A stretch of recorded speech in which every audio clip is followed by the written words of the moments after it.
दुर्लभ भाग्य किसी महिला का हो, हजारों जन्म जिसने ब्रह्म पूजा की हो उसको ऐसा पति मिले। तो अनुसुईया बहुत खुश है। पति का संग अगर है तो उसे जंगल से वन से कोई लेना देना नहीं है। पर आगे जो मुसीबत है वो और कठिन है। आगे की मुसीबत यह है कि अत्रि मुनि ने विवाह के दिन ले जाकर बिठा दिया और पत्नी को कहा कि तुमको अकेले रहना है, मैं तो अभी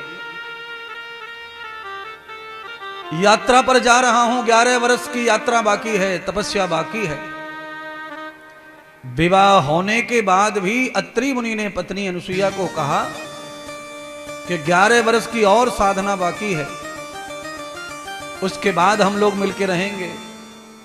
तो अनुसुईया ये सोच रही है कि इस बीहड़ जंगल में मैं अकेली रहूंगी तो रहूं, पर कैसे रहूं,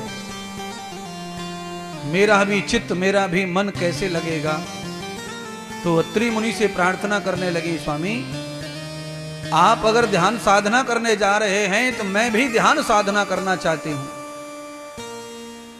मुझे भी लेकर चलो, और नहीं तो मुझे यही कोई सिद्धांत बताओ कि मैं कैसे भजूं कैसे तरूं।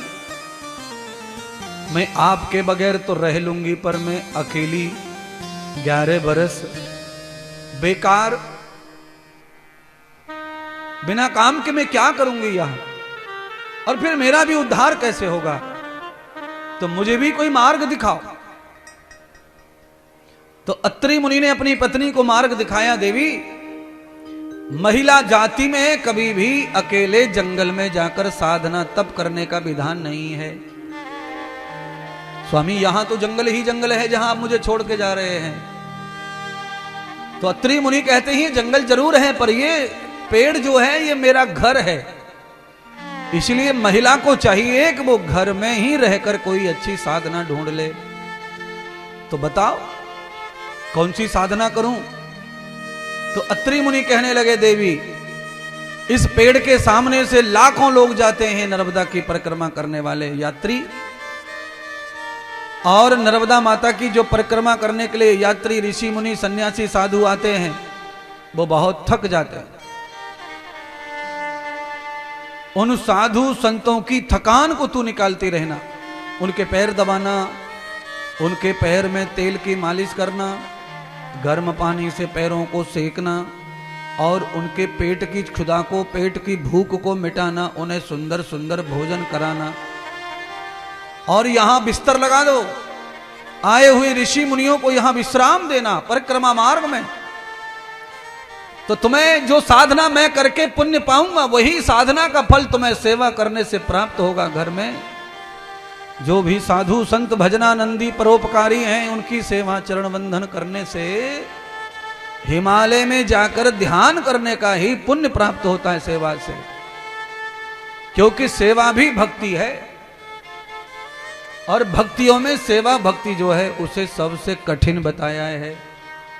आदमी सब तरह की भक्ति कर लाता है, पर सेवा भक्ति करना बहुत दुर्लभ है और कठिन है, ज्यादा दिन हो नहीं सकती है सेवा। सेवा तो 2-4 महीने की लिखी है बस।